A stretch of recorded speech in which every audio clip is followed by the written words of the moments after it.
and this is the Eager Beaver Show. You are listening to a True North Eager Beaver Media Incorporated podcast.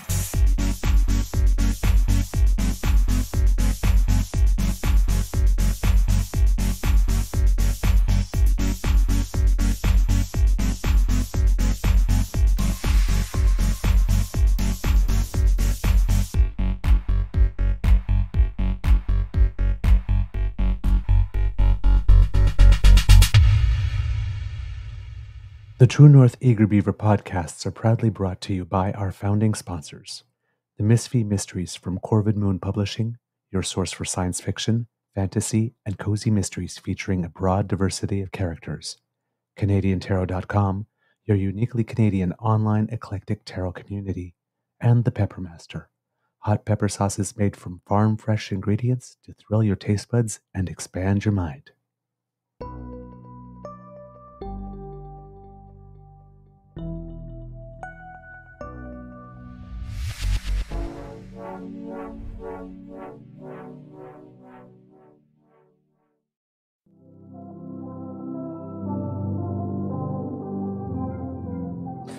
Well, good morning and hello, kids, and welcome to, sorry, I have a little gravel in my voice, Season 4 and episode number 472 of the Daily Beaver Morning Show here on the Cryo Media Network.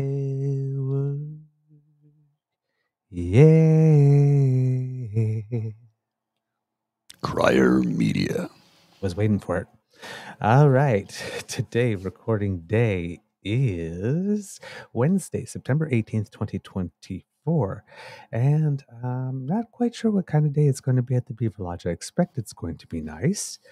I'm your host, the Eager Beaver. Pronouns he, him, hey, Mr. Beaver A. And with me, as always, is my good friend, Mr. Grizzly.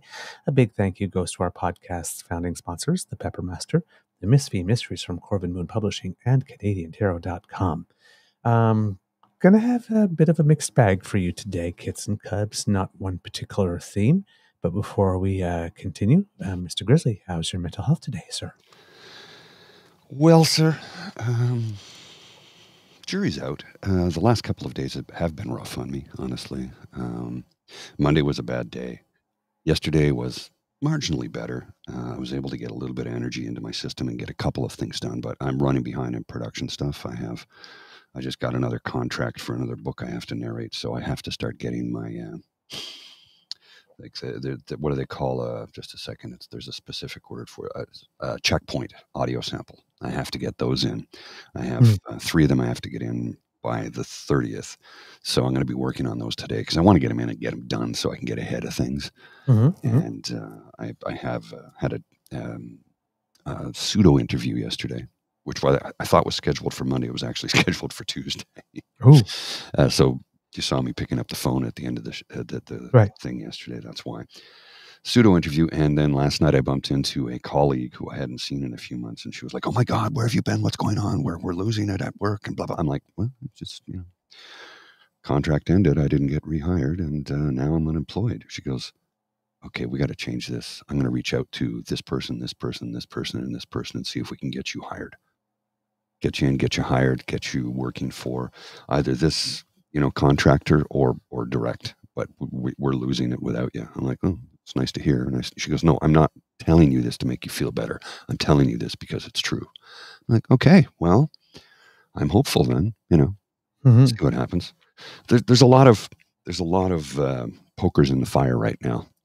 So there's lots of opportunity. So that does help improve my mental health.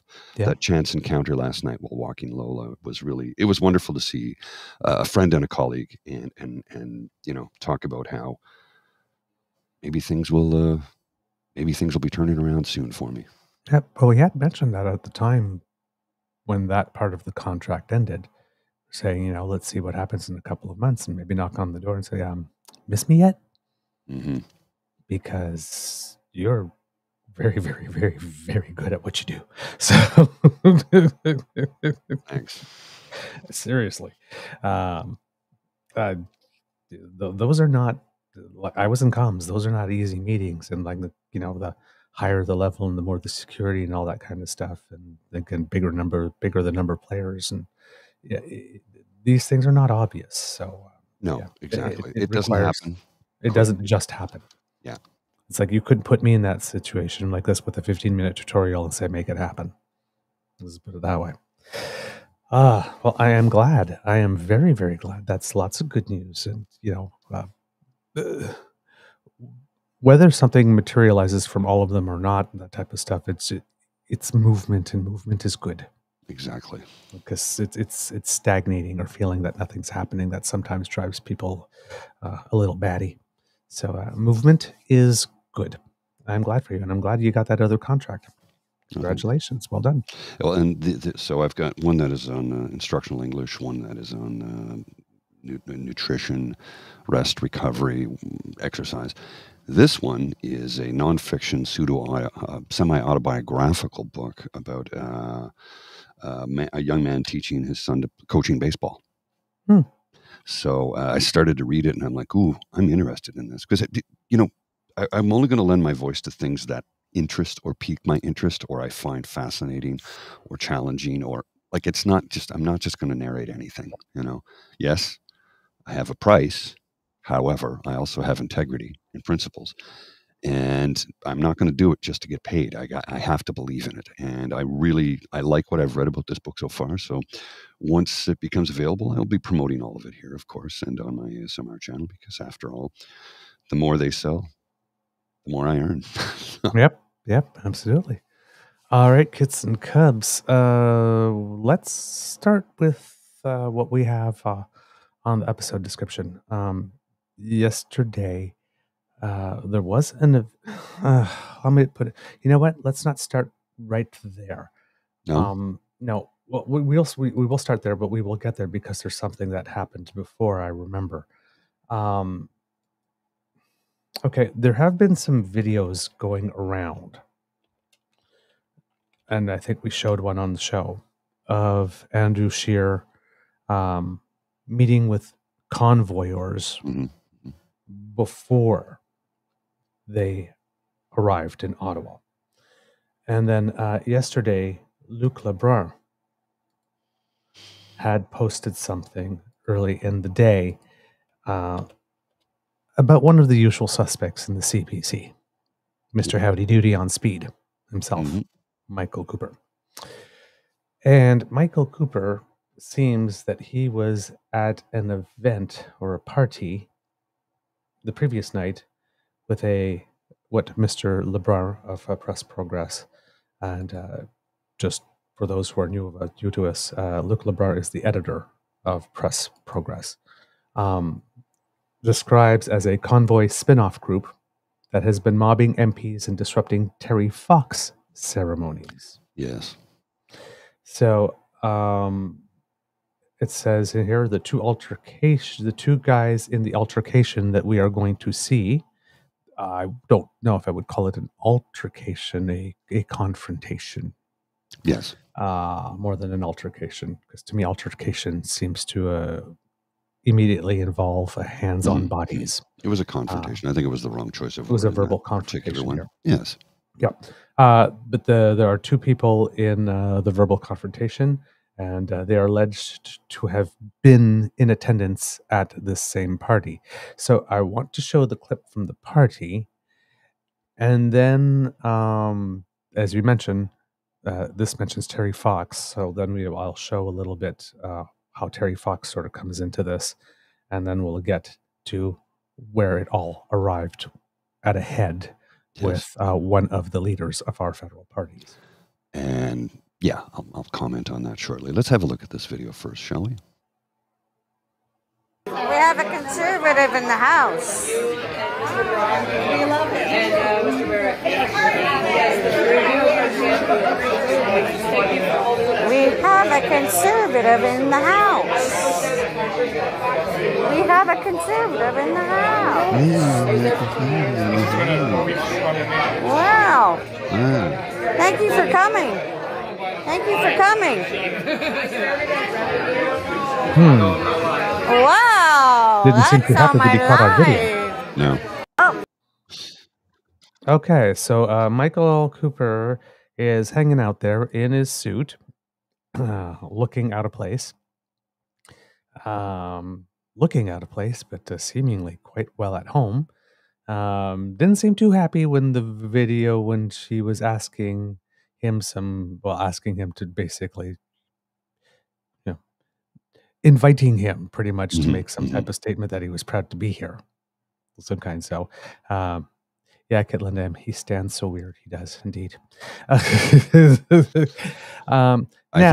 think this is a man with heavy-duty anxiety issues. To be honest with you, he might be. Yes, I think he has severe anxiety. The way I see him comport himself, the way he walks, the way he talks, as somebody who has anxiety, that's what I see. I could be wrong. But I think that's what it is. And I might be leaning into this a little bit, but I think he's on the spectrum. I think he may be Asperger's. Well, I have no idea. I get the vibe. Yeah. Let's just say I have a lot of experience working with people of that nature. So, okay. Let's go to the next one. And this is what confrontation. Exactly. No, not the confrontation yet. That's the one you sent me. Shouldn't be. That should be at confrontation is the one you sent me. Okay, it's not even on my screen to send you. Well, that's why I'm wondering how. Anyway, I've got another one here, so I can look at this. Just give me a sec here while I get this queued up. It's okay. It's fine. Don't worry about it. I've got it. I'm on the job, man. I know what I'm doing. I'm the producer. Don't worry. I got you taken care of, bro. This is. This should be interesting. Liar! Liar! Liar! Traitors! Liar! Traitors! Traitors! Traitors! Traitors! It's a Terry Fox event. I really don't care what it is. Of course you don't care. You're a selfish bitch. What are you guys doing? With a whole bunch of traitors? That Terry Fox shouldn't even be there. It should be where it was before. Why you guys moved it, I don't understand. It's all corruption. All government corruption. All government corruption. Okay, statue being moved has nothing to do with corruption. And are we talking about the same Terry Fox that all of you lost your minds about when he didn't show up in the passport? Yeah. But now you're showing up at an event for the Terry Fox run, and before you even know what's being said on out, you're yelling liars and traitor and Trudeau, and it's like, this has nothing to do with the Prime Minister. It's the Terry Fox run. It's charity to raise money for cancer research. Like I said, selfish, self-centered individuals. But see, anybody in the community who has been touched by cancer, if this bothers you somewhere here in your solar plexus, that's the exact same feeling I get when our pride parades get taken over by another issue. Yeah. Terry Fox run again, one day a year. Now today, that wasn't the day of the run, of course, but it was an event. In furtherance of, in support of the run. Oh. And then part 3. Corrupted bastard. Want to say something? What? You want to say something? You say nothing? Who said that? You got something to say? I didn't say corrupted bastard, but I said... Is that what you said? No, I did not say that. Who said it? Somebody behind me said that. Was it me? Was it you? No. You sure? If it was me, I'd admit it, buddy. Was it you or not? If it was me, I'd admit it. What'd you say then? Coward. I didn't say nothing. It wasn't me. It was a gentleman behind me, I guess. Who is it then? Point it out. I have no idea who it was, buddy. My word, you sure it's not you? No, 100%. You're a coward. You're not gonna say it to my face. That's what's up. Say what? If I said something like that to you, I'd admit it. All right. Now, But you did asked and you're not. If confidence will Coward. Coward. And of course, like, notice already, he's filming him, and then all of a sudden it's like, no, I'm just searching for something on my phone. Couldn't have been me. I was searching for something on my phone the whole time. These are all cowards. Telling you, you confront these bullies, they back down. They're cowards. Well, I mean, now, there were 2 security officers close by. Number That one. was a given, sure. Yeah, but, you know, there's some people are criticizing them for not having intervened yet. At that point,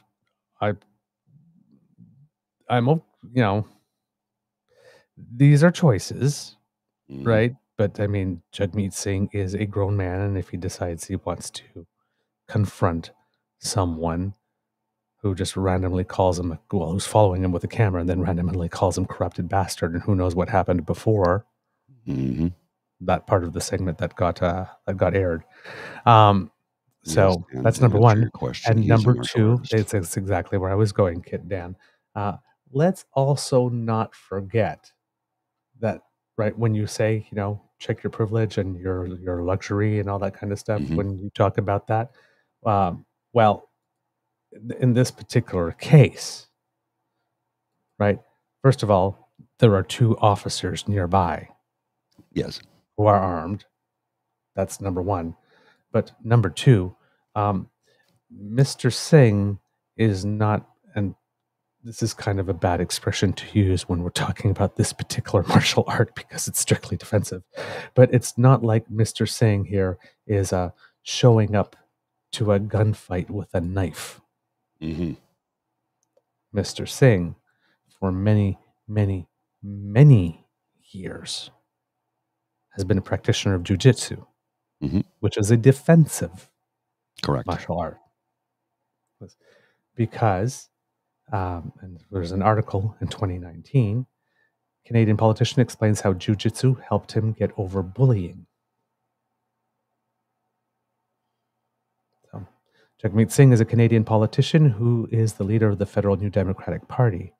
He was the first turban-wearing Sikh to sit as a provincial legislator in Ontario, the first to lead a major federal party, as well as the first to hold a deputy leader position in Canada. But before entering politics, Singh was a lawyer. His family moved to Windsor, Ontario when he was 7 years old. Singh says he was bullied as a youngster and took up martial arts to defend himself, going on to captain his high school wrestling team and winning the Toronto Championships in Brazilian Jiu-Jitsu. And when he was asked, I believe in an interview with the GQ, how he got into fighting, quote, "I got picked on a lot at school and got myself into a lot of fights. For self-confidence and probably for some self-defense, my parents put me into martial arts and I loved it. I found the discipline, training, bodybuilding, skill development, and just learning something new to be exciting. I started martial arts when I was about 9 years old and have been training in one form or another ever since. I started off with Taekwondo and some Aikido. I did a lot of wrestling in high school. Later on, I did traditional boxing and Muay Thai, and I did a lot of striking, but my specialty was grappling, so fighting around wrestling, jiu-jitsu, and judo was my main focus." So there you go. And then when he was asked by HuffPost about it, he said, "There was a lot of racism as a brown kid with long hair and a funny-sounding first name. I got in a lot of fights all the time," he recounted. Kids would say, "You're dirty, your skin is dirty, why don't you take a shower?" Or, "You're not a boy, you're a girl because you have long hair." And then they would just come up and pull my hair or just punch me.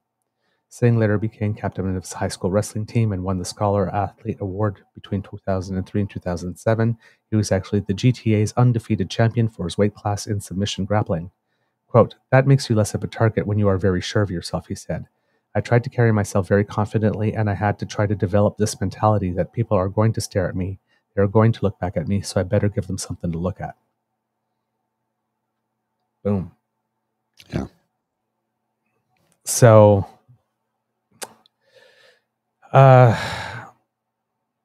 this is behavior that should never, ever, ever, ever, ever, ever, ever happen. There should never be a cause for a politician or any other human being, for that fact, have to like go up to someone. Those are the types of things. If my mother was still around and I behaved like that, I would be told. In no uncertain terms, I would be told. And if I was told, I would remember. I would be told in such a way that I would remember. Well, because this I know that for a fact, because the one time in my life that I stole, shoplifted, my mom found out. She dragged me by the ear to the store, made me give it back, and then was having a conversation with the manager about, should we call the police? She said, I don't know if you should go to jail like this, which scared the living daylights out of me. course, And now yes. when I go into other people's home, I don't even open the medicine cabinet. Like, I don't open the fridge in someone's house without permission. Somebody says, go get it out of my purse or take it out of my wallet. I bring them the personal wallet. Yeah, exactly. It's like she scared the living daylights out of me. All right? I remembered that you don't do that. It was also preceded with no kid of mine's going to be a little thief.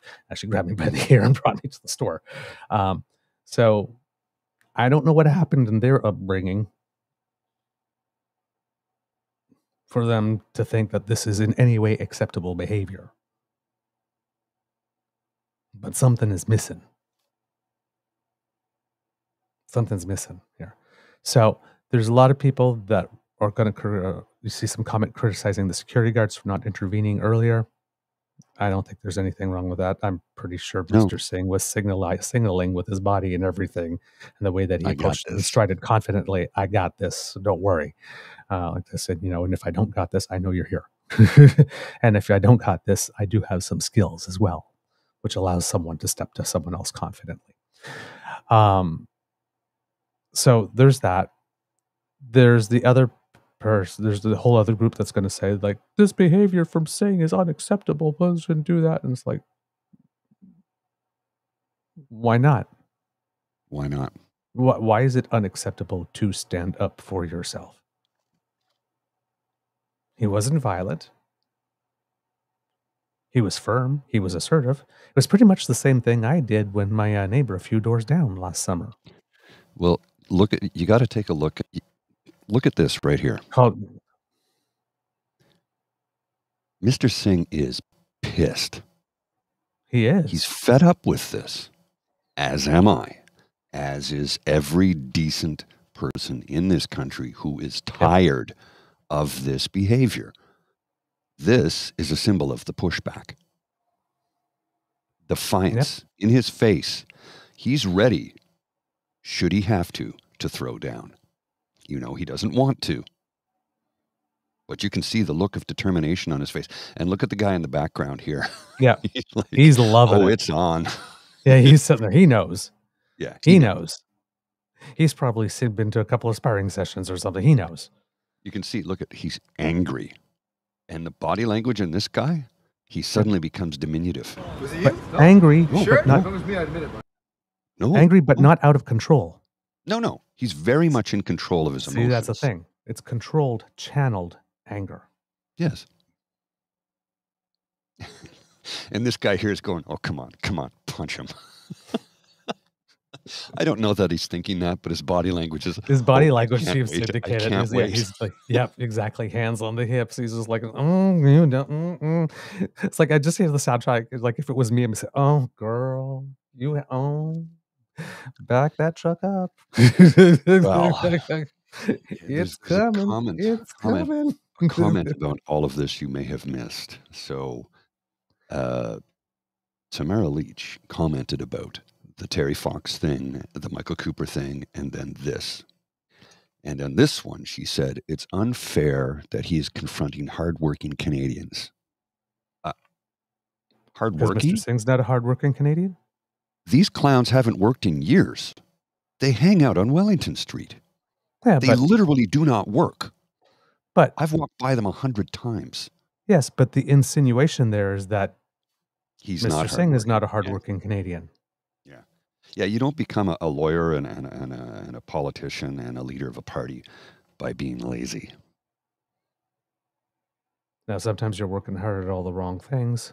looking at you, Pierre. Yeah. But doesn't mean you're not working hard. As we've said time and time again, as much as I despise Pierre Poilievre, I know he puts the hours in. I know he does, because you can't be that evil all the time without working hard at it. It's a vocation. Mm-hmm. Now you have other people like James DeFiore, quote, I don't think I've ever respected Jagmeet Singh more than I did watching this clip. Mm-hmm. Exactly. And then again, many people are saying Jagmeet Singh was unhinged or setting a bad example. I disagree. If Singh were to show this kind of confidence as a parliamentarian, instead of the safe and effective manner we usually see from him, he would be far more popular. And I also believe that that's true. Now, I don't think I've ever respected Singh more than I did watching this clip. There are two other moments where I had much respect for Mr. Singh. One was I believe when the blackface photos came out and Mr. Singh made a video where he was addressing particularly young Canadians and telling them about his experience and telling them, to stay strong and to be confident and believe in themselves. And that was a very, very, very genuine moment. Oh, yes. You can see that. That was a good one. And the day he actually signed the confidence and supply agreement. Supply and confidence agreement, sorry. And showing that he had that statesmanship quality where he could put country over party.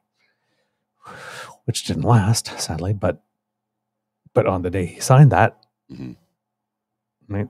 So he's capable. Oh, yes. He's capable of this. Why it is that he doesn't draw upon that more frequently, I don't know, but he is capable.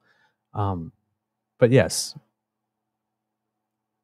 a man stood up for himself. In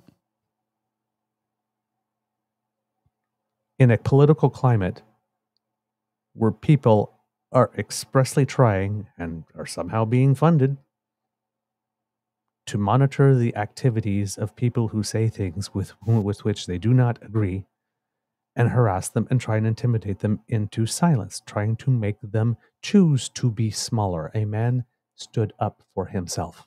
Yes.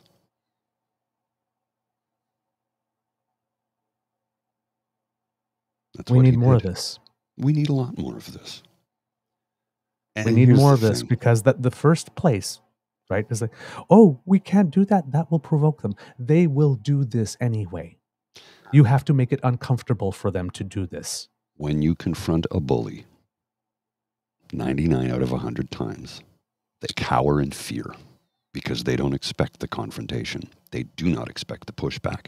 They figure you will buckle under to their demands. You see how quickly that guy, oh, it wasn't me. Well, it must have been somebody behind me. I'm like, what are we, in high school? My word. I guess we know what it's worth. Nothing. Now, one other thing in regards to this. I don't know if you saw this, sir. From Anita Poilievre. Anita Poilievre? Pierre Poilievre's wife. She posted this on Twitter, or X. I'm sorry you were harassed today. Of course, it shouldn't be that way. There's better language and a time and a place to debate policies and what's best for our country. Mr. Singh, what country are you exactly suggesting my husband wants? People out there are hurting, and yes, they are angry, but my husband has not been the man in charge for the last 8 years. That's your friend, Justin Trudeau. People didn't wake up angry one day without reason. The policies implemented by the government that you support have caused much harm. Okay. We know that's a line of bullshit. Why are criminals released so easily? Why are so many court cases tossed? Irrelevant. You want safe streets? Then why are you continuously supporting the harmful liberal policies that cause this mess? It's irrelevant to this confrontation. You want to talk about the country Pierre Poilievre, my husband, wants? Then listen carefully to his policies and actually watch the man he is. I'm tired of you and your friends portraying my husband as someone he is not. Hold on. He married a Latino woman and fully embraces my culture. He married a strong woman and is proud of it. He supports, celebrates, and promotes strong women around him. He is a loving father of two and incredibly protective of our young, vulnerable daughter. He loves to read books to baby Cruz. Just tonight, he was reading Le Petit Prince to him. The country my husband wants is a country where hard work pays off, so that blue-collar workers, like cabinet makers, like my brother, don't have to choose between rent or food. where housing is affordable so that immigrants can adapt to their new home and actually afford one, like my parents were able to do many years ago. A country that is proud and where our military men and women are supported, because it is only fair that we support the people willing to give their lives for our country and freedom, like my other younger brother. Mr. Singh, the only person you have to blame for the current state of our country and people's mood and desperation, is the man currently in charge and those who keep him in charge. And I responded to this. Respectfully, I, among millions of Canadians, haven't heard or read a single policy that will help working class and poor Canadians like me. All we hear is three-word nonsense slogans. No solutions, only slogans. Let's not forget Pierre plans to end every single thing implemented.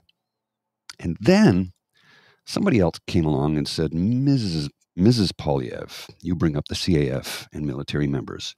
You should also always include military families, which naturally follows on to vets and Veterans Affairs Canada. Are you at all familiar with the treatment of veterans under the previous Conservative government, the Harper government? You may want to look into that or not mention it. Now, I thought that last comment was bang on because my military career father could not stand Aaron O'Toole because of what Aaron O'Toole, a former CAF member, did to veterans and Veterans Affairs. He gutted it, he closed offices left, right, and center, and he hung many veterans out to dry. I know because my father fought for years to get the settlement that he so rightly earned and deserved for getting hurt seriously on the job. They fought him tooth and nail every step of the way to avoid paying him. Because you see, their mandate is to discourage you to the point where you give up or you get too old and die. My sisters and my mother said, no damn way. You got hurt on the job. They did not take care of you. You earned that money through your blood. Get paid. And he did finally. But it took about 12 years, I think, 10 or 12 years. So when Oneida Poilievre, or Poilievre, talks about veterans, I'm sorry, lady, but your husband and his party and the previous prime minister did nothing to help veterans. All they did was harm them. And as I said, all he's got are three-word slogans, nothing more.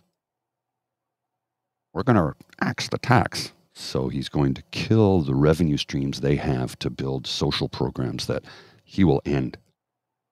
When Andrew Scheer was confronted about the dental program, boy, did he jump, jive, and juke around that question. Never answered it.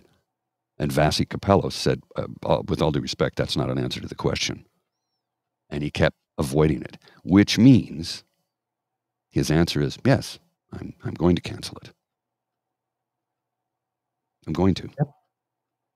Because if you cannot answer a simple yes or no question and you avoid it by all costs, avoidance is usually the tell of a lie. Yep. And Andrew Scheer is not a very good liar. Yeah, indeed. I'm looking for it because I saw this morning, but I cannot seem to find it. It seems that people actually know the identity of that person because he's been seen at other events before. But I cannot seem. I thought I had bookmarked it, but I had not.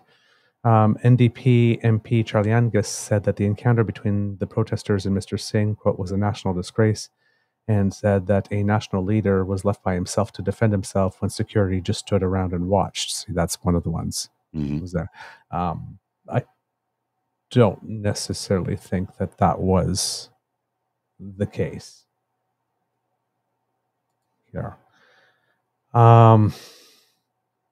So yeah, but it seems that this person, actually, I saw another tweet as well saying that the person in the video was wearing the same clothes that he was wearing the night before at the party. From someone who was there. Not sure if that's the case as well, but they're saying that's how we know it's the same person. But yeah, I mean, his face can be absolutely clearly seen. Oh, yes. In the video when Mr. Singh is talking to him. So hopefully I'll stumble upon it at some point during the show. But yes, his identity is known. Now, I don't know if there will be anything charges wise, because, I mean, it's not illegal to yell stuff on the street. I mean, there are certain things that you can't yell, hate crime stuff, but corrupted bastard isn't one of them. So I don't think that there's any cause for any charges here. But yeah,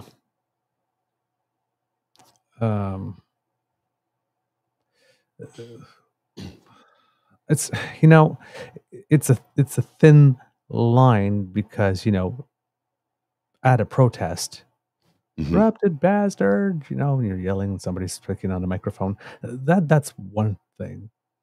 There were two people there.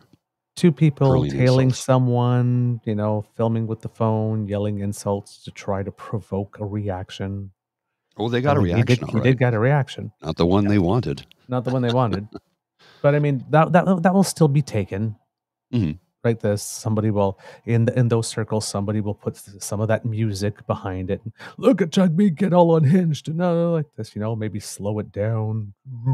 Say that to my face. All those ominous things that they do. So, I mean, they got the clip. Oh, they got the clip, all right. They got the clip that they could twist and torque and edit and manipulate and all that kind of stuff and circulate among them and say, look, see, he's unhinged. He's the angry six. See, they're all violent. And to play into that, that's of course they will. Except they got the clip, and that's why the first advice is always not to react. But again, right, counter the county. Sometimes you got to fight to be a man. He was done hearing it, done having it, finished. Confront the bully, watch the bully back down in a heartbeat. There will be people, see, they're angry, see, except he didn't raise his fist. He didn't hit him. He spoke to him. He spoke to him sternly. He said, say it to my face. Say it to my face. You know how many keyboard warrior cowards I've confronted online? Well, wow, I go, say it to my face. I dare you. You don't have the stones. This guy didn't have the stones. He said it to his back. And when he turned around to face him, it wasn't me. It must have been somebody behind me. I don't know. Here you go. Here's just look. Didn't take me long to find one. Yeah, of course. Yeah. Steep hill, truth to the battlefield. Again, truth in the handle. There's a red flag right there. Jagmeet Singh is clearly guilty of harassment and intimidating citizens who weren't guilty of anything. Calls one a coward without cause. Shameless disrespect. Singh. Scroll down to the next tweet, though. There we go. There's his name. Yeah. Scroll down there. Props to Waylon Shrek for going to Ottawa to stand up. Shirk? To Jagmeet Singh and accidentally making Singh look better than any comms team could ever dream of doing. Pretty much. Yeah. Yeah, we knew that would happen. We knew that was going to happen. Of course they would. Oh, God. Let's stay with Jagmeet for a minute here. I've got something. There needs to be something. I don't know what it is, but there needs to be something, because people like this and the Dinas and she eventually, did get caught for hitting someone with her megaphone one too many times, I'm guessing, or something, and has been denied bail. And then the convoy thing, again, and as we kept on saying, you have the right to protest, just not any damn way you want. That's right. There are limitations on it. There needs to be some type of offense for very much intimidating our public officials, because, as I've said on the show, again, these are the people that we elect to represent us. So when you do it to them, you're doing it to us. And we're tired of it. We're a patient people, but our patience has been pushed beyond limit. And now, as I said in January, the pushback has begun. 2024 has been the year of the pushback, and it continues to push back even further. Sticking with Jagmeet, I've got a headline here that just came in. It was at 4 a.m. when it was released, but this is from the CC. Conservatives are targeting Singh over his pension, but Poilievre's is 3 times larger. For weeks, Conservative leader Pierre Poilievre has been accusing NDP leader Jagmeet Singh of supporting the government until February so he can become eligible for his MP pension. But experts estimate the size of Poilievre's own pension at more than 3 times that of Singh's pension. A calculation of Poilievre's House of Commons pension indicates that he could draw more than $230,000 annually once he turns 65. That figure could grow considerably if Poilievre becomes prime minister following the next federal election. If Singh qualifies for his pension, he could draw more than $66,000 annually starting at age 65, the same estimates suggest. Mr. Singh isn't the one who should be getting attacked over his pension, said Green Party leader Elizabeth May. I think it's a slippery slope and one Poilievre will regret. Elizabeth May coming in again with the torpedoes. She's good. Found it from Luc Lebrun. The guy appears to be Waylon Shirk. He was one of the participants in the conspiratorial Save the Children convoy last fall, which lived in a cornfield out in Castleman, Ontario for several months. Yes, and the people who hosted them have regretted it ever since because it has cost them thousands upon thousands of dollars in hydro and cleanup costs. Indeed. And it seems here as well, and I really apologize for what this says, but somebody posted, Waylon Shirk needs to be on a watch list. After humiliating himself today, he's going to be embarrassed and more angry, which means more dangerous. And they picked up this image from his socials. Just a second, sir. That reads as... The day is coming soon to where good men are going to have to do bad things to very bad people. He thinks himself a good man. And those he's filming, I would suspect, he considers to be very bad people. And what do we do to very bad people, potentially? Bad things. Mm-hmm. So it starts by following them and trying to provoke them while videotaping them. Or filming them, I should say. It's not videotape. Yeah, it's not tape anymore. But it's the old Nomer, right? The old misnomer. This. But if that doesn't work, then what? What's the next bad thing that you do to very bad people when the first thing, which was this, doesn't work? Mm-hmm.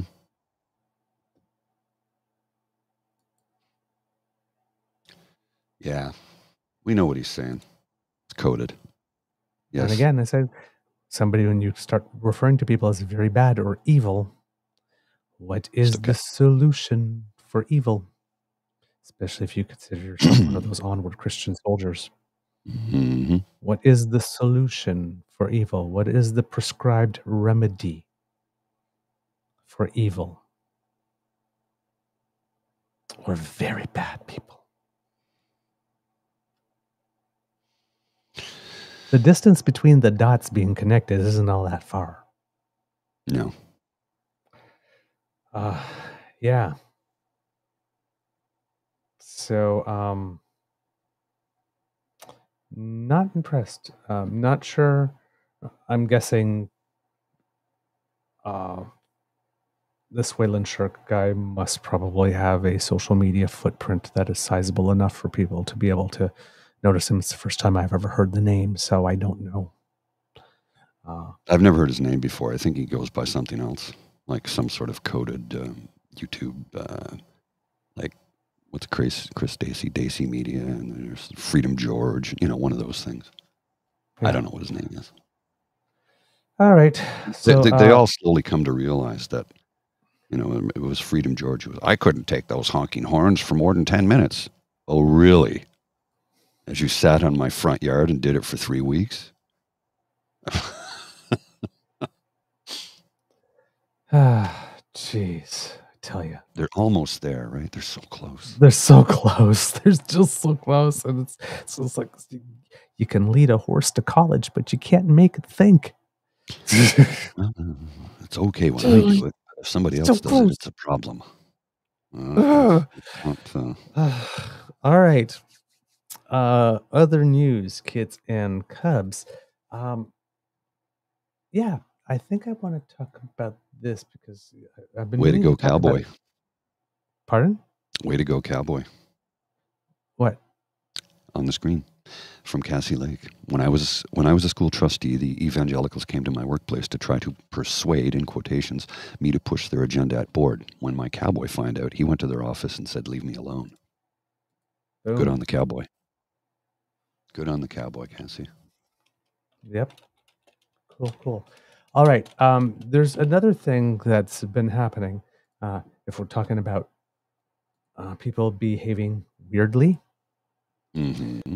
on Friday last week, I believe, the federal government made an announcement with regard to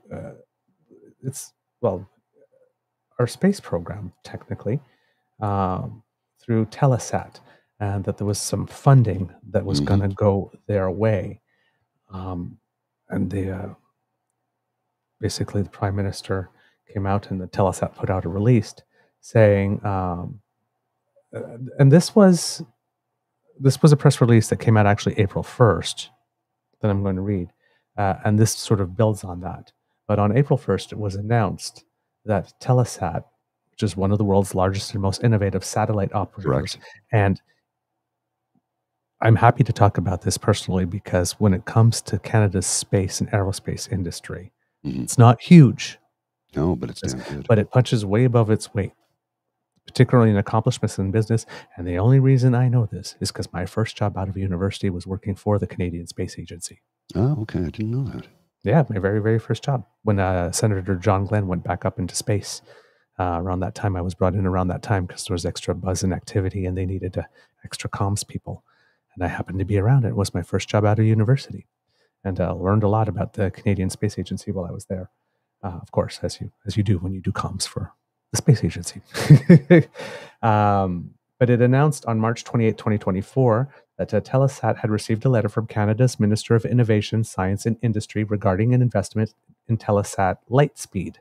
The letter states that following several months of negotiations between Telesat and federal officials, the Government of Canada is prepared to invest $2.14 billion in Telesat Lightspeed by way of a loan to Telesat LEO Incorporated, a wholly owned subsidiary of Telesat that is developing and will own and operate the highly advanced Telesat Lightspeed Low Earth Orbit Global Broadband Satellite Constellation.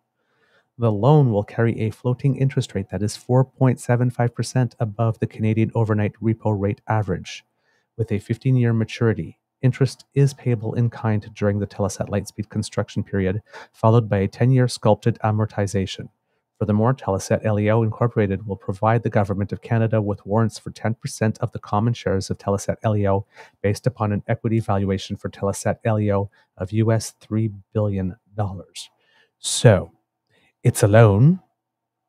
It's a loan with 4.75% interest, which means we're making money off it, and we get 10% of the common shares at LEO. So if they go up, or if they come with dividends, we get money. Sounds like a pretty darn good deal to give ourselves a highly advanced Telesat Lightspeed Low Earth Orbit that will bring broadband to lots of places that are remote and don't yet have it, or that have some spotty service. There's a section of highway between the Alberta-BC border when you go through the Rockies where it's about 110 kilometers with zero reception. Zero. Like nothing. And it's like, okay, that's not good. What if there's a massive accident? How long does it take for somebody to respond? Unless somebody has a sat phone with them, they can't call for help. That's just one example among hundreds around this nation where there's no coverage whatsoever. So this system will make things better. Because it's not about the phone at that point. You literally could just make I have Wi-Fi calling on my phone. which is VoIP, voice over IP is what it is. Right. And the beauty of that is if you have an internet connection, you can make a phone call. And with a Telesat connection, it will be good, because Telesat is very good at what they do. Extremely good at what they do. Article goes on, the announcement goes on. Telesat Lightspeed, quote, is a highly innovative and disruptive global broadband network and the largest space program in Canada's long and distinguished history. As a spacefaring nation, said Dan Goldberg, Telesat's president and CEO. I am delighted with the engagements we have had with the Government of Canada on this flagship program, which will help bridge the global digital divide, create and sustain thousands of high-quality jobs in Canada, spur domestic innovation, investments in exports, and ensure that Canada is at the forefront of the rapidly growing new space economy. The Government of Canada has been a strong supporter of the Telesat Lightspeed program, and we applaud their leadership and foresight. Goldberg added, we estimated that, in addition to the roughly US $2 billion of capital cost savings, we will realize roughly $750 million US of savings in reduced borrowing costs relative to the original Telesat Lightspeed program. Telesat Lightspeed will revolutionize broadband connectivity for enterprise and government users and represent a highly compelling growth and value creation opportunity for Telesat and its stakeholders. The Government of Canada investment is subject to certain conditions, including the entry of definitive documentation with the Government of Canada and Telesat's other financing sources to the Government of Canada's satisfaction. So not only are we going to be making money on the deal, but we are actually going to be reducing the cost of financing the program, which is in the interests of Canadians. Mm-hmm. So this overall seems like a pretty good idea, I would say. And here we have a bit of a clip of the Prime Minister on Friday talking about it, the announcement as he was making it. Now, the articles in the newspaper and in the press show up like Canada, Quebec give billions of dollars for satellite production. It's not given. No, it's a loan. Lent. It's a loan. Lent. It's not a grant, it's a loan. They have to pay it back. Yes, loan billions of dollars for satellite production. So when you start talking about giving, well, then people run with that. So put a pin in that, Mr. Grizzly. Show us the Prime Minister, if you would.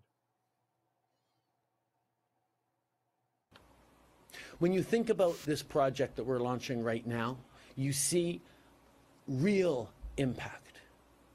You see that not only the great jobs and the global leadership that workers here at MDA and across our aerospace industry are continuing to lead the way on, but you see impacts right across the country and around the world. Think of a far-off, remote Indigenous community that has spotty internet connection, where the kids have to go to school remotely, but can't rely on the connections to actually follow through. This is about making sure that they have affordable access to connecting with the world. Now think of a distant mine or a forestry company needing to make sure that its employees, its workers, can stay connected via FaceTime to their kids, given the long hours and the weeks that they work remotely, building the grounding of our natural resources industry. These are things that make a difference in people's lives. The world needs to stay connected, and Canada, quite frankly, is one of those countries that does a better job of bringing people together than just about anyone else in the world. And now we get to do that to some of the most advanced technology that the world will continue to need to rely on for decades to come. That's what this investment is about. Yes, it's about investing in satellites and space and all sorts of really cool stuff. But it's fundamentally about making sure that Canadians and people in more distant communities, in smaller northern communities, and in remote parts of the world can be connected to the transformation and the progress that the world is seeing at increasingly destabilizing speeds. On top of everything that we're doing, Telesat will be investing over $4.4 billion back into the Canadian economy through research. So, all of that stuff going on sounds like a good deal. The Quebec government has announced a loan of $400 million to the company, which has contracted aerospace technology firm MDA, used to be called McDonald Detweiler Associates, to build its satellites in Sainte-Anne-de-Bellevue, Quebec. Premier François Legault told reporters that Telesat plans to create 967 jobs in the province. And it seems that according to a news release from the Office of the Prime Minister, the loan will create 2,000 jobs in Canada. The Premier also stressed the importance of the aerospace sector to Quebec, which is home to 3 of the world's biggest airplane manufacturers. However, he said the sector's future increasingly relies on satellites and not just planes. Quote, if we want to be the champion of aerospace, we have to be it in satellites, Legault said. And Telesat President Daniel Goldberg described this program as being funded as the largest space program in Canada's history. He said the development of satellites would improve broadband connectivity, national security, and public services in Canada and beyond. Quote, this constellation will be transformative for Canada, for Quebec, but it will be transformative for the whole world, he said. Trudeau said that Ottawa-based Telesat will invest the $4.4 billion back into the Canadian economy through research and development. As well, MDA has broken ground on a 185,000 square foot expansion of its Quebec facility to meet future demand and, quote, create the most advanced assembly line for satellites in the world, the Prime Minister said. The Canadian government said that the Telesat Lightspeed program is already underway with the first of an initial 198 satellites scheduled to launch in 2026. So, remember that report that we talked to about from Bloomberg many months ago, maybe about 4 or 5 months ago, saying how Canada has diversified its economy more than anybody ever could expect? It's stuff like this. All the EV announcements, all the battery announcements, getting the first mRNA plant. Whoa, we know where my mind is, eh? Whoop, whoop, party, party. Whoop, the first mRNA vaccine plant outside of where they had been established in the COVID period. All these new industries, the industries of the future, green technology that we are getting into so that we could be participants in the next economy. Now, they're talking about all this stuff. The other reason Telesat is important, according to Stuart B., that's at B3Man1 on Twitter, quote, the primary reason the federal government prefers to support Telesat is that Starlink, owned by US-based SpaceX, for example, is a service for residential commuters. Starlink is not secure enough for businesses and government users, including maritime aviation and for military purposes. And then, according to Tyler Meredith, who used to be the head of fiscal and economic policy for the Prime Minister and Ministers of Finance, Chrystia Freeland and Bill Morneau, he says, this would be one thing if we were all we were talking about was broadband, but Lightspeed is also about dedicated capacity for Canadian-owned and produced capacity for the Canadian Armed Forces. And then he highlights a passage that says, Telesat, this is a quote, Telesat Lightspeed for DND missions, Department of National Defense. Designed to meet the most demanding government missions in the air, at sea, and on the ground, Telesat Lightspeed can advance and deliver key defense programs and requirements for Canada, the United States, and all other allied countries, including NORAD modernization, improving surveillance and monitoring of northern and maritime approaches, modernizing CAF and NORAD command and control systems, supporting NATO activities through a global secure tactical network that bypasses foreign terrestrial networks, combating climate change and investing in infrastructure and capabilities to support joint operations globally, including in the far north. Leveraging more than 50 years of providing resilient connectivity solutions for the Canadian Armed Forces, Telesat designed the Telesat Lightspeed network with an advanced system architecture and cybersecurity measures to enable ubiquitous, high-throughput, low-latency broadband connectivity for defense missions in Canada, the Arctic, and across the globe. In today's geopolitical climate, such connectivity has never been more key for national security. No kidding. So, good announcement, good for everyone, here's where the stuff goes off the rails. Well, I mean, one of the first comments I see is a satirical comment. Trudeau is beaming 5G space rays into our brains. CPZ voters next week, probably. Probably. And what has happened as a result of this is you had a couple, well, all the usual people, Yes, again, or the usual sources, come out and make really, really interesting comments, kind of suggesting that this was not a good way to go. And the first one of those was Mike Barrett, CPC MP Mike Barrett, who's quickly developing a reputation as bully Barrett, because he's on all these committees, like, you know, investigating ad scam and investigating the sale of the consulate residence in New York City, claiming that Tom Clark was somehow personally involved in the decision, and, you know, hiding stuff, and that this was bought for him specifically, and while not at all commenting on Stornoway, where his boss lives, where I'm pretty sure he's not paying fair market rent for Stornoway, though Tom Clark is paying fair market rent for the residential part of where he's going to be, where he lives when he does his job as consul general in New York City, because it seems that the Conservatives believe that the best thing for our economic prosperity is to be nowhere and not present in New York City, because that's how you do business, by not being present in New York City. Anyway,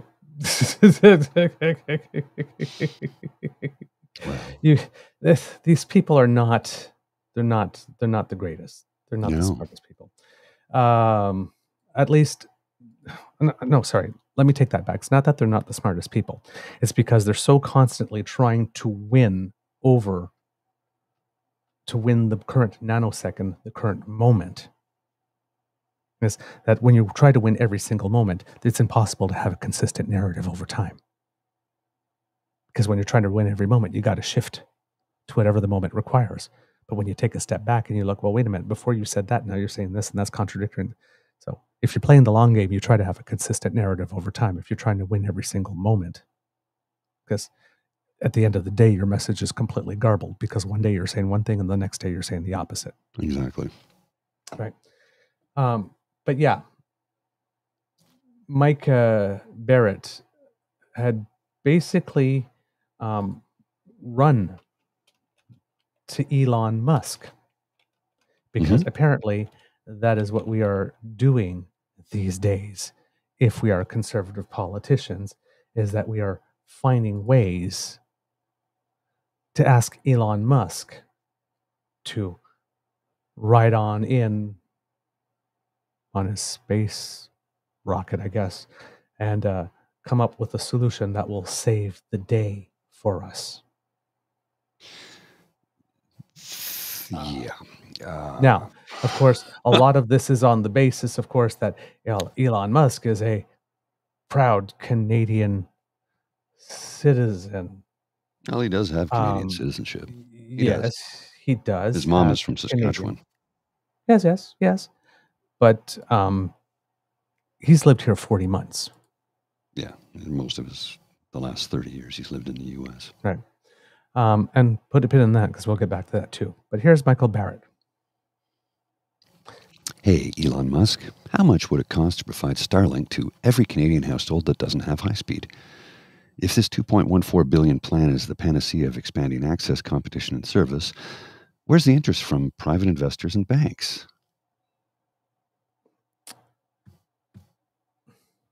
So Elon came back and said he could do it for $500 million, I believe. Well, he did say, but he said less than that. Less than half that amount. Yeah, less than half that amount. Except,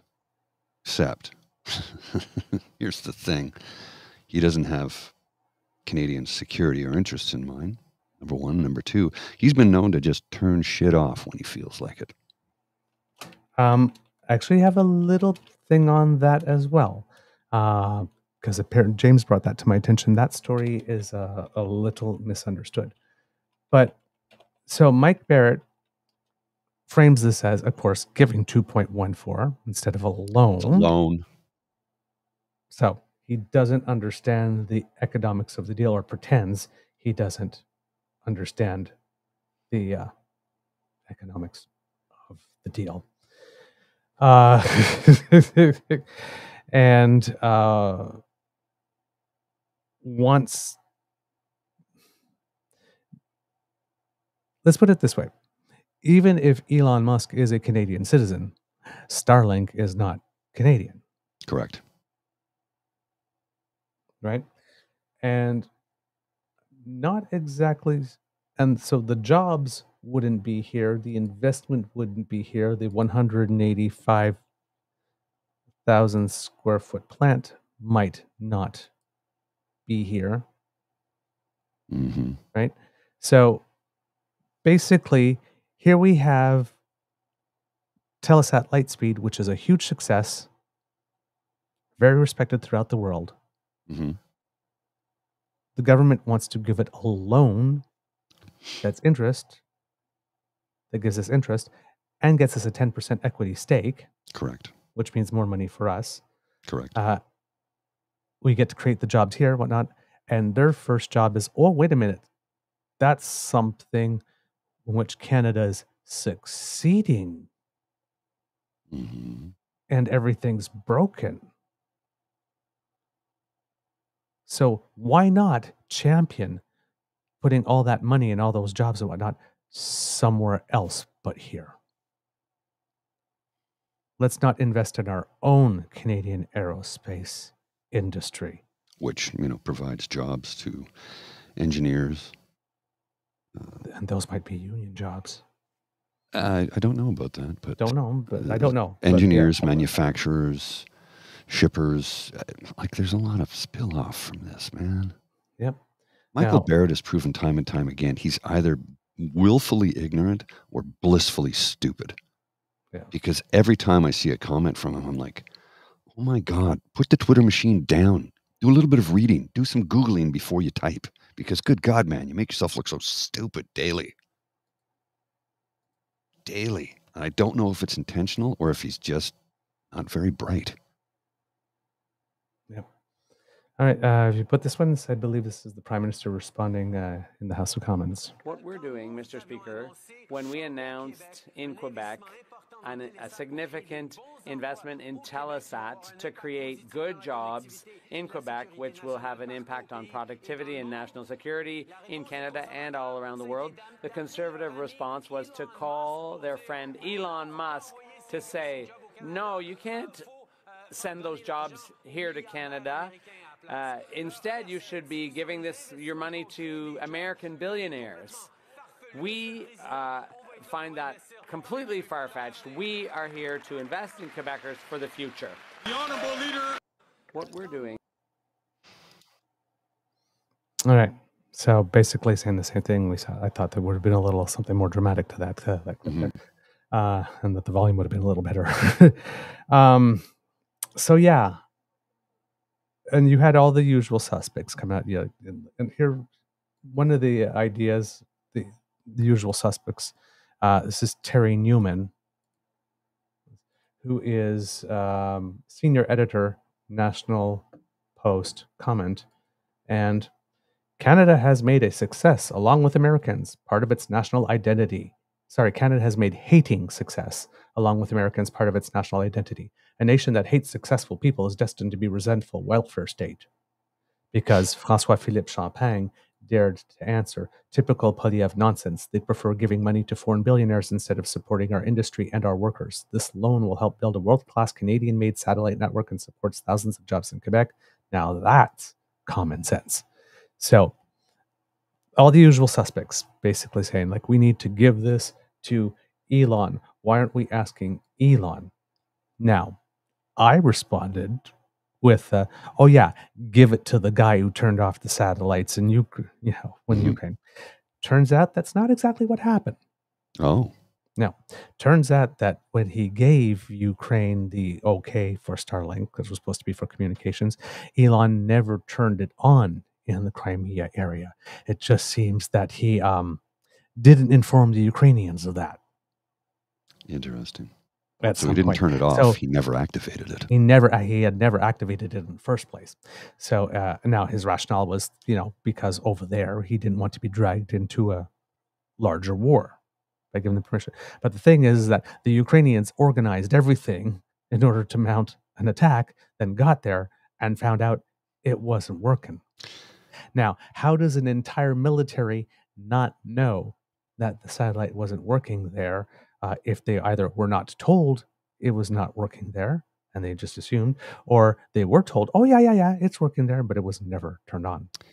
Don't know what happened. Makes one But beg it the seems like a question. rather interesting thing for an entire military Mm-hmm. to show up someplace and then find out that something they need isn't working, because you'd think that's the type of thing that they would have secured beforehand. And considering the manner in which Ukraine has been prosecuting this war, which is rather proficiently, Mm-hmm. seems to me a mistake. I find it very hard to first believe that they would have made. I have no facts or whatnot. It just seems to me it's the whole thing about military is all these tabletop planning. It would seem that somewhere along the way, someone would ask the question, maybe we should make sure that the satellite is working over there. Well, it makes one beg the question, let's go with the paint by numbers again. How much is he into Putin for? Who's the he we're talking about in this case? Elon Musk. How much is he on the hook, monetarily speaking, to Vladimir Putin? I have no idea.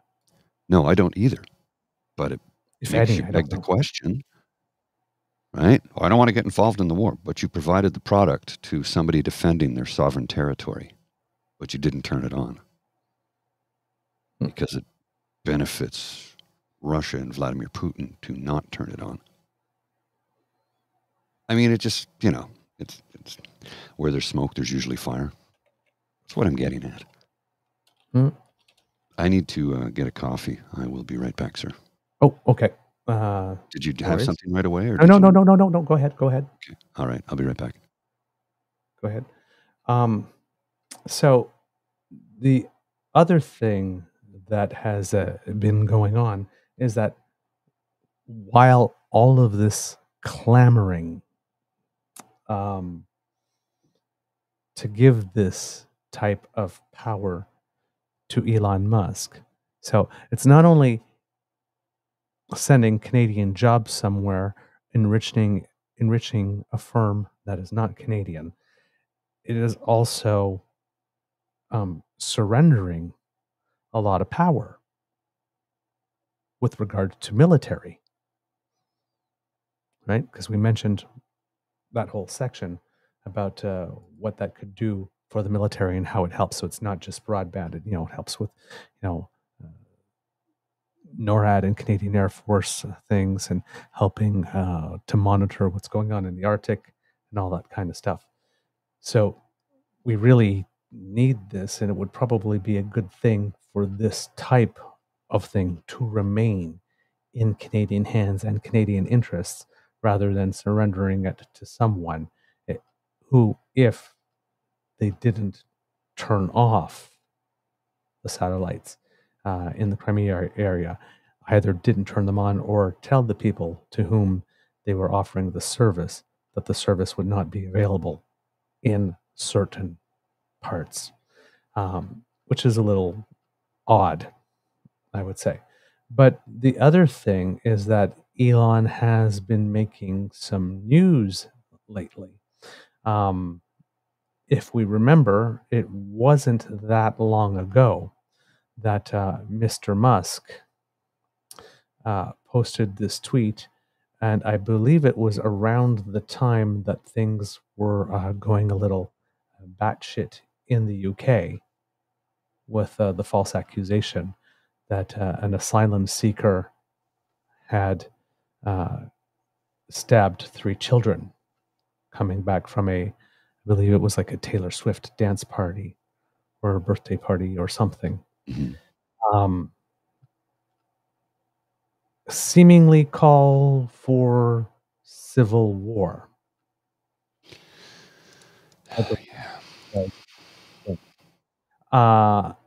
And then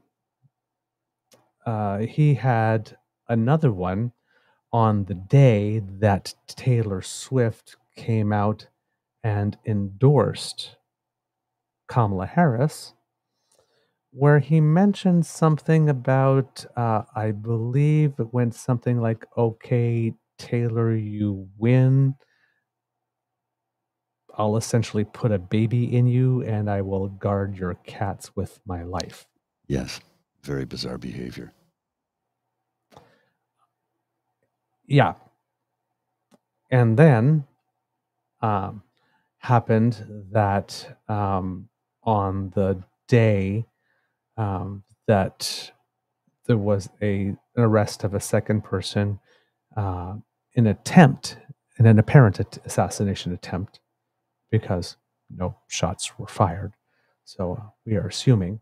Then he put out some type of tweet with regard to potentially something having to do with the assassination of Kamala Harris and Biden. Well, I'm sure the Secret Service is investigating him, because if you make a statement like that, it gets looked at right away. Yes. So this one here.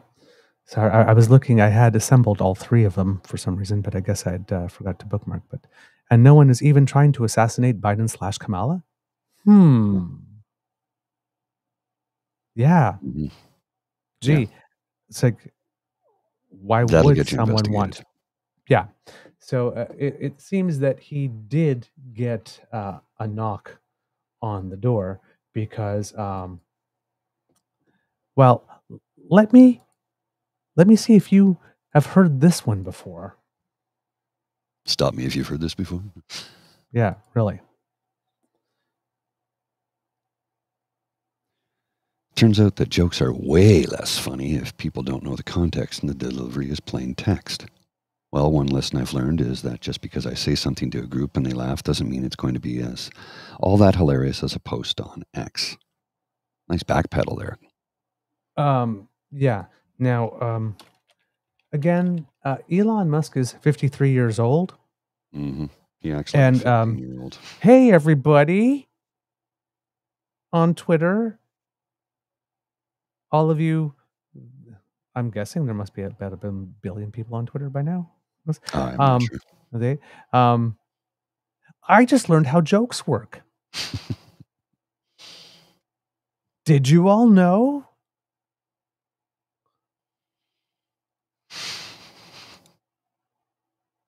That joking about the assassination of any person with an elected official is actually not funny. Did you know that that humor does not translate, especially like in a medium where you don't have tone inflection, you can't see someone's face. Right? You know, you have video available on Twitter. You could record yourself saying it to make it look like a joke, but you didn't. But when this happened, I thought of a joke too. Oh, looks like Trump wasn't the only one who was trying to sink a hole in one that day.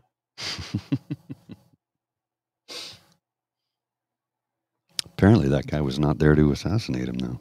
But I didn't say that joke. Yes. I thought of it. I wrote it. And then I stopped there and I thought. Yeah, that won't be perceived correctly. Well, first of all, I was going to add too soon. But yeah, maybe not. Now, I did get to use it, saying if I would tweet it as the people on the right was, I would have tweeted this, but I'm not, so I don't. Which was a way to get it out there. But I don't...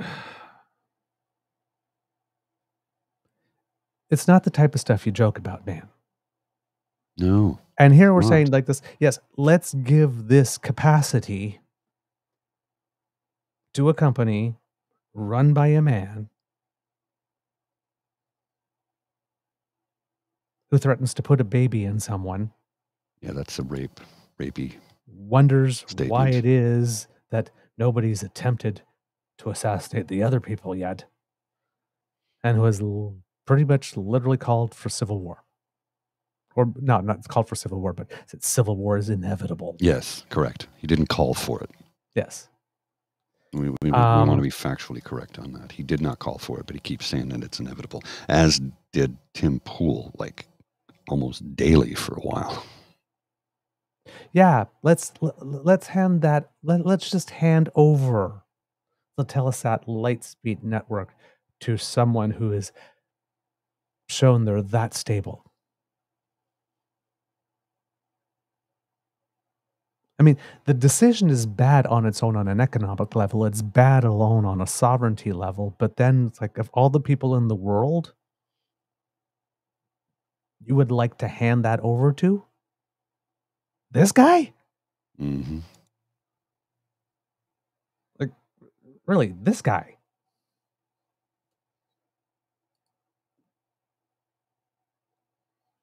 Conservatives, come on, man. Like, Reformers. come on. Reformers. Not all costs are financial, buddies. Mm-hmm. We could do it for cheaper. Yeah, but have you seen who you're asking to do it? And if my grandmother had wheels, she would be a bicycle. Trust me, it won't be cheaper. Building the satellite might be cheaper, but the whole thing will not be cheaper. Trust me. It won't be. It's going to be very, very costly. Very costly. It's like, I don't understand all these people. Like, it's like one of two things, right? I understand the price of everything, the value of nothing, or I cannot wrap my head around the concept that there are costs that are not measured in dollars. Effort, energy, PR fallout, lawsuits. Some guy deciding to zig on you when you think they're going to zag. In an industry where you really need predictability. If there are military operations and national security operations, you need that thing to be on. Yeah. When you need it. That's not the moment you need to be picking up a phone and going, hey, dude, would you... It's like, sorry, going through a tunnel.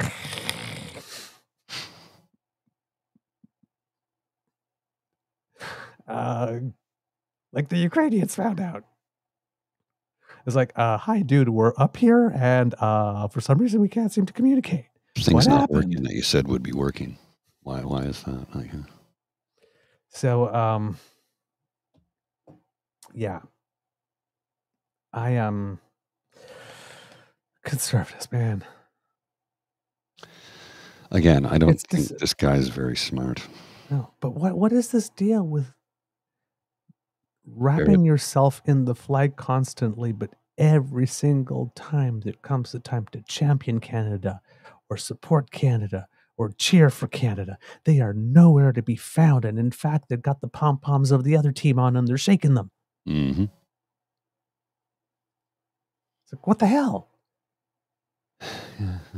This constant cheering for us to fail or for someone else to get the prize. I don't understand it either. It makes no sense to me at all.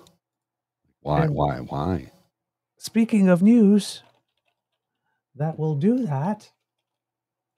Because I'm sure at some point yesterday, Pierre Poilievre needed to go to a very, very, very, very, very dark room with probably like 5 pounds of cheesecake and 7 bottles Crown Royal. Over this headline? And put on... This ridiculous headline I'm going to put on the screen here. Well, I think it's the same headline. Oh, go ahead. This one. Ridiculous headline. Oh, not that one, but yes. No. No, Justin Trudeau will let the Conservatives try to topple his minority government next week. Sources. Okay. And who is this written by? Tonda McCharles. She has a real hate on for the PM, and it comes through in her writing. Because this is deceptive the way they wrote this. Yes. Like they say he controls who gets to speak when. It's an opposition day motion. Yeah. That's how the government works. There's going to be about 7 of them this session. Yeah. It's like, it's just, oh, come on, really? Tom, And all it is going to really be a waste of our time and our money because, well, Pierre Poilievre needs the NDP and the Bloc, and the Bloc leader just made it very, very clear that if your thing has anything having to do with carbon tax, we're not in. So he's literally going to, again, be taking your tax dollars, putting a match. Mm-hmm. It's a stunt. And remember, again. The supply and confidence agreement was with the NDP, which is the 4th party because the Bloc has more seats. Yep. But what I was talking about. So what I'm getting at is the chances of a non-confidence vote actually succeeding, pretty slim. It's possible. Anything's possible. But... But when I was mentioning Pierre finding himself in a dark room with all that cheesecake and Crown Royal to soothe himself because he can't handle it when Canada succeeds. This happened yesterday. Canada's inflation rate finally hit the Bank of Canada's target. What does that mean for prices? Inflation rate reached 2% in August, lowest rate since February 2021. Not even 2.1 like we suggested, but 2. Right, you're bang referring to on. him trying to lick his wounds with the cheesecake and whiskey. I was talking about celebrate with the fact that he might have a non-confidence vote. So oh, yes. Over under. Over under. It's a twofer. It's a twofer. So yeah, yesterday the governors of the Bank of Canada, not the governors of the Bank of Canada, sorry, the good folks from Statistics Canada came out and said that Canada's inflation rate is exactly at 2%, like literally on the target. And this is a fast deceleration because we were at, I think, around 2.8% 2 months ago, and it went down to 2.5, or we were at 2.9, and then they were expecting 2.1, and it came in at 2.0. It was like literally exactly.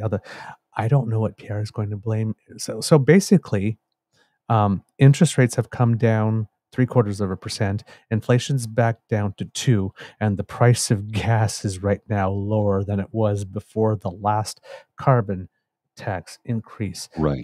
So what is it that is making us go to food banks then? I think it would have to do with corporate greed from grocers. Because all the things that he's blaming for no longer exist.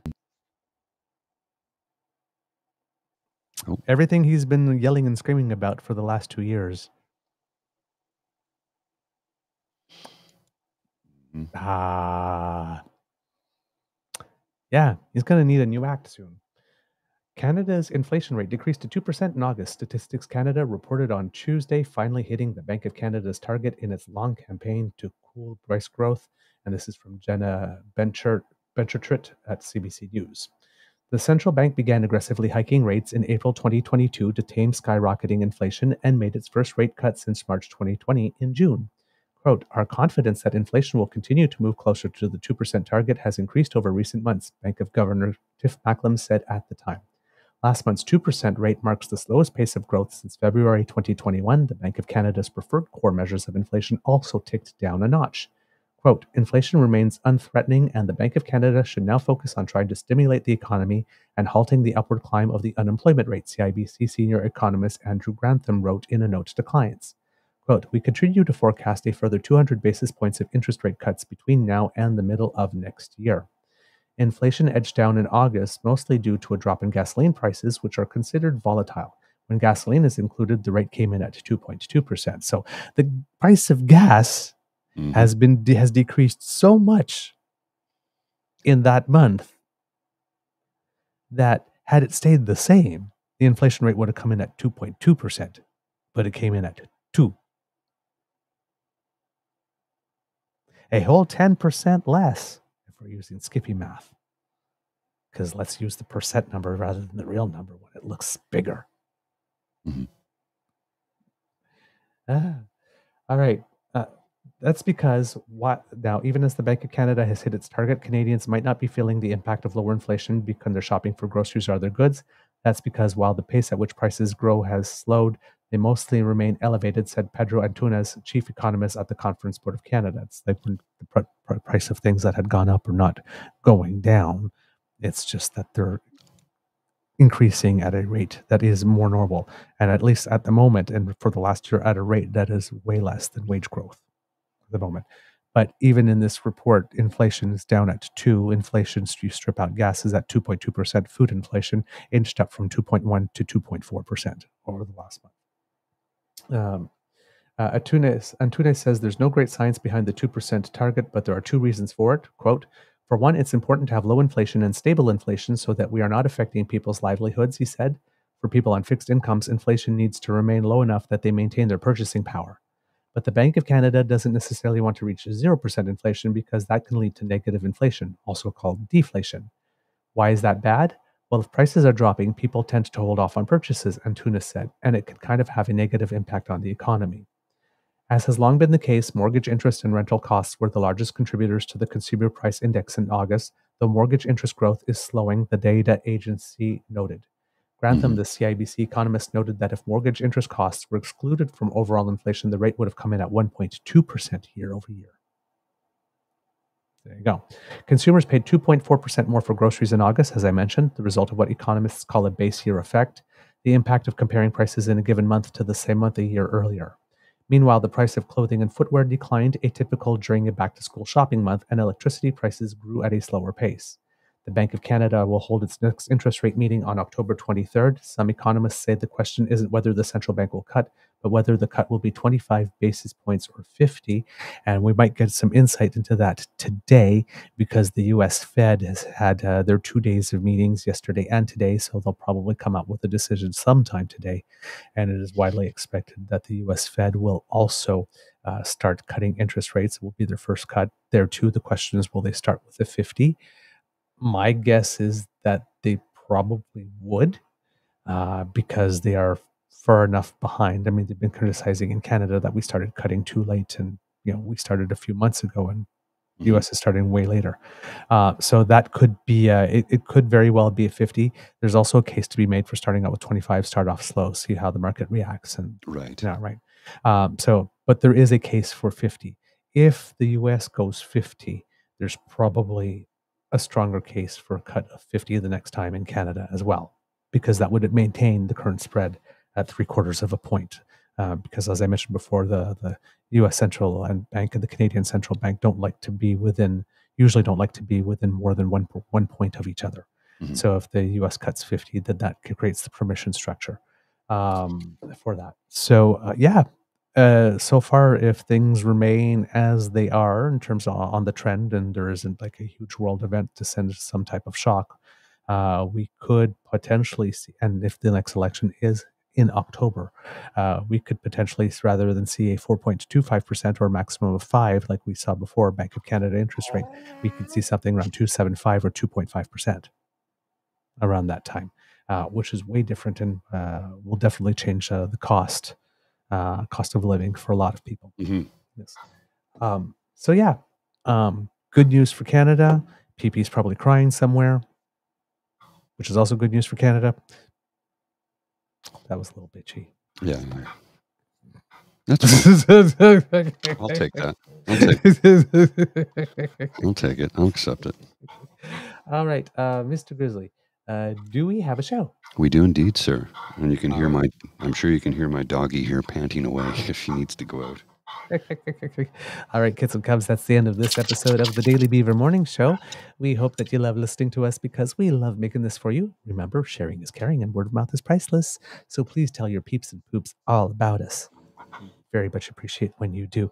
And there's a lot of people, again, still I'm seeing online with a lot more people retweeting our content and retweeting it with a comment and very kind compliments about us. And things to say about our show. So thank you. I believe there was somebody that tweeted something yesterday saying, recommending our show to someone. It says like, listen to this today. Because he was talking about Elizabeth May, and we mentioned like this, and listen to them every day. Trust me, you'll love them. So awesome. Thank you. that type of thing. So the enthusiastic support really makes us happy. Thank you very much. If you do not want to miss an episode, then hey, you don't have to. Thanks to the Ray Girl, because she has sponsored our pod page. That's podpage.com/the True North Eager Beaver, lowercase letters, with a hyphen between each one of those words. And if you go there and click subscribe, when we have something fresh off the bandwidth, well, it comes directly to you. You won't have to miss it. I also see in the chat, because I haven't been able to follow it all that much, but we seem to have a newer Kit Catherine, which is a name I do not recognize from before. So welcome to the Beaver Lodge. Pull up a log and make yourself comfy. We hope that you enjoy it here. Hello. Catherine says, I saw this program a while ago and did find it shocking. Take the time to watch. You will find a lot to think about it. I'm not sure what program that is, if you're talking about us or if you're talking about another program. But please let us know because we'd be happy to bring attention to it. All right, if you would like, so yes, the QR code underneath my chin will bring you to our pod page if you'd like to go there and subscribe. Now, if you'd like to help us in other ways, then you need to make like our Kit Elaine and surf on down to the True North Eager Beaver Media Incorporated YouTube page. Hello, Lola, you cute little thing. And there we have our buttons for you. Like, share, and subscribe. When you click on those, well, it makes us happy. And in turn, it allows us to make you happy by producing more quality content for you. So we thank you for doing that. And if you would like to support us in yet another way, the QR code by Mr. Grizzly's head brings you to our coffee page. And that's where you will find our tip jar.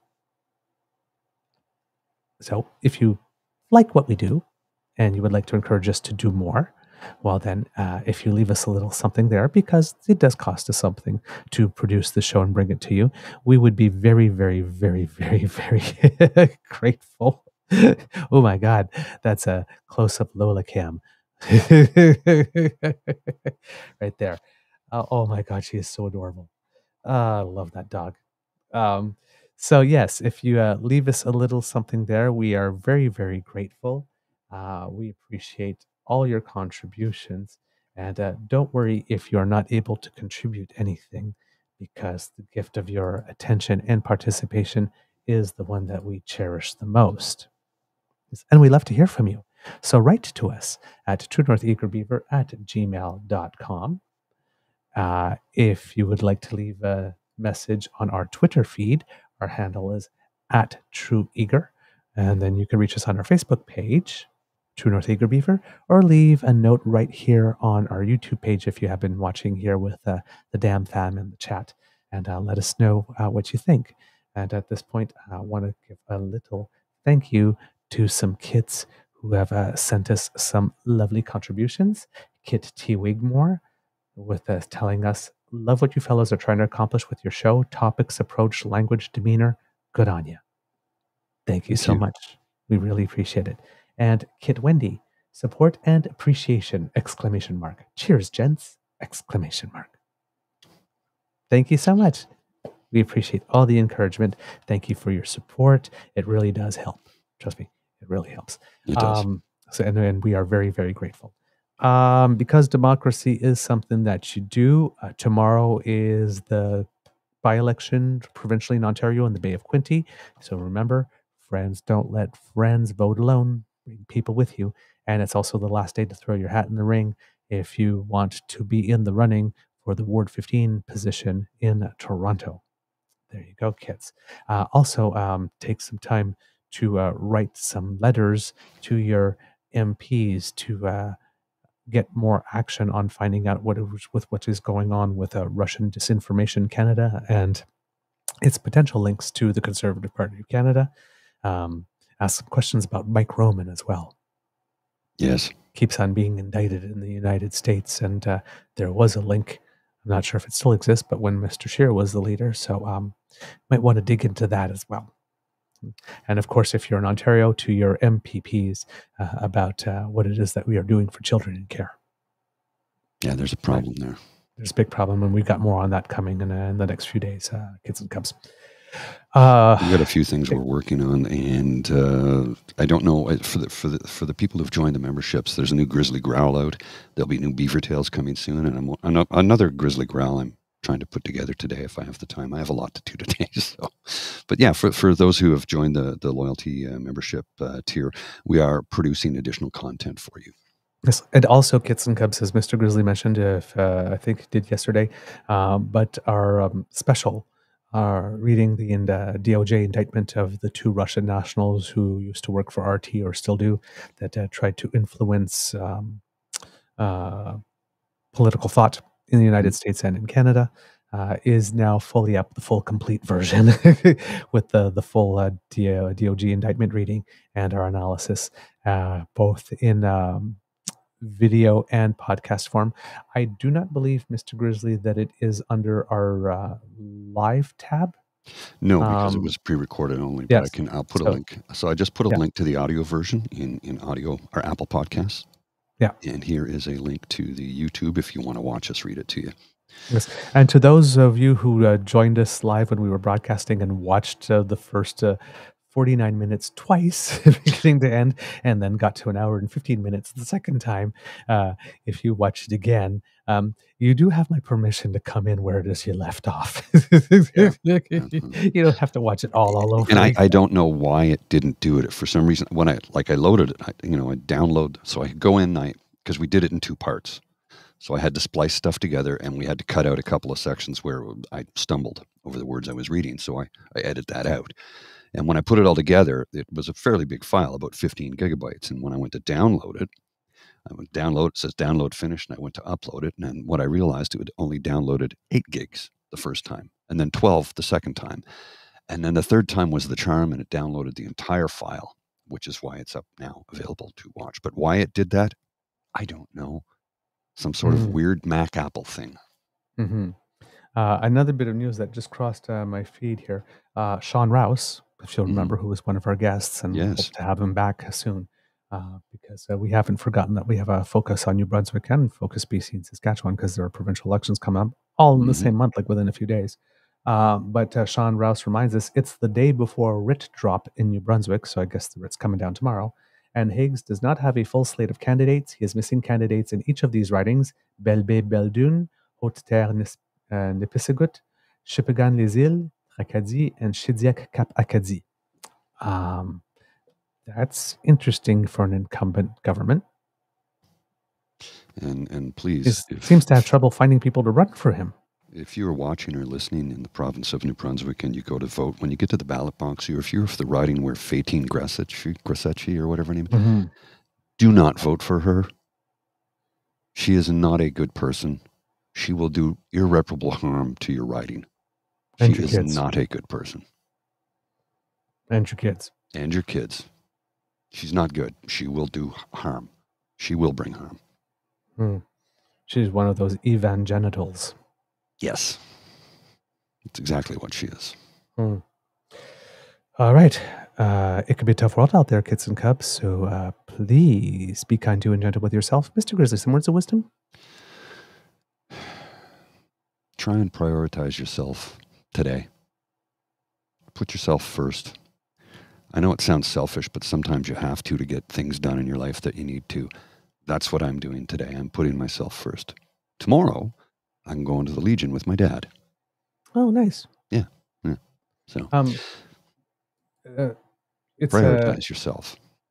Pardon? Prioritize yourself. Yes. The one thing I was wondering, so did you just put the Russia thing, just put it up and not have like another live broadcast, right? Yeah, it's just posted. I didn't do another, not a live broadcast, but a debut. Okay, perfect. I can do that if you like, but it's there. I know people like the chat. Yeah. On the so yeah, it might be a good idea to do it another broadcast. Because we kind of did lose the chat from the other two because we had to to remove them because they were the wrongs. the wrong ones. I said that too quickly. All right, Mr. Grizzly, if you would, I do believe it might be time to cue the cock. I believe that, yes, it is. Oops. You are listening to a True North Eager Beaver Media Incorporated podcast. The True North Eager Beaver podcasts are proudly brought to you by our founding sponsors, the Misfit Mysteries from Corvid Moon Publishing, your source for science fiction, fantasy, and cozy mysteries featuring a broad diversity of characters. CanadianTarot.com, their uniquely Canadian online eclectic tarot community, and the Peppermaster, hot pepper sauces made from farm-fresh ingredients to thrill your taste buds and expand your mind. We are grateful to the Crier Media Network for its support, Pete Jarvis for our artwork, and Paul Joseph Something for our opening and closing sequence music.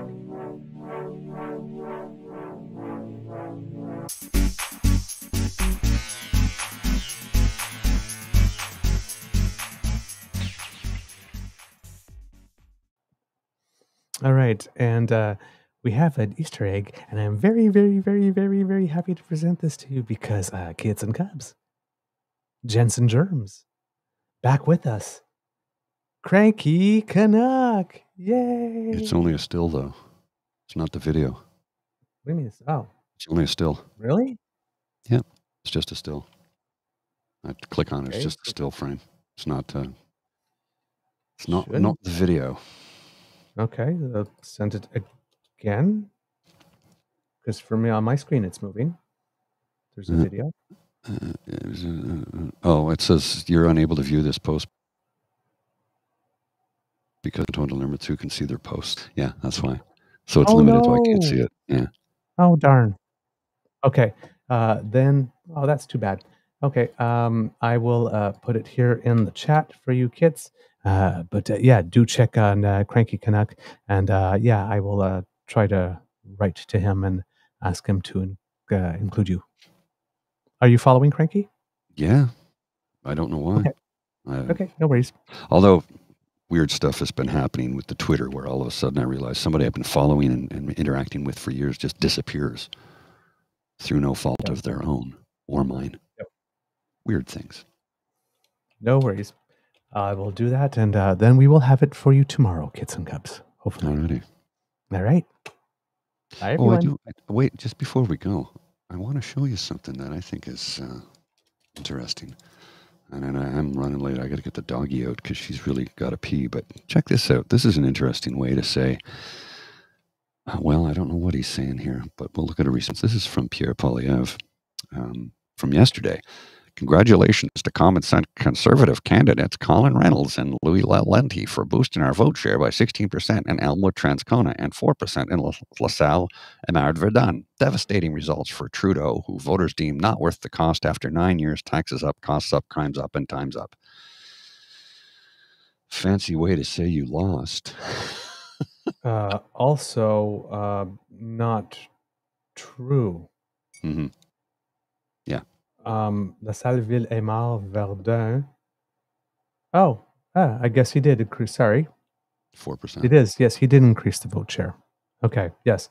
From 7.5% to 11.59% in a province where all the polls are telling us they have 23% support.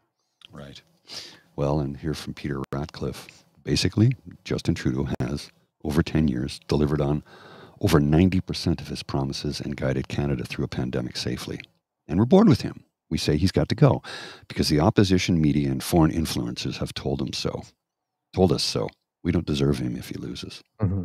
Now, that 90% number is debatable because there are two different sort of websites that are monitoring and tracking or whatnot. It's still very high, but 90% is debatable. You are correct. The one that we had been referred to from the get-go says about something like 48% of the promises have been fully delivered, and that there's been action on a bunch of other ones that does start putting it up at a high level, things that have been completed and started. And but yeah, as governments go, this one has been pretty good at following through. on things it said it's going to do overall. And I know that everybody's going to first point to, but he failed on electoral reform. I understand that. But that was one promise out of all of them. Yes. When you're calculating percentages, it's just one promise. All right. It might have been a big one for you. Yes. It might have been your principal one, main one, the reason why you voted for him. I understand this, but it's one promise. Okay. All right. Have a beeferific day, everyone. I'll see you.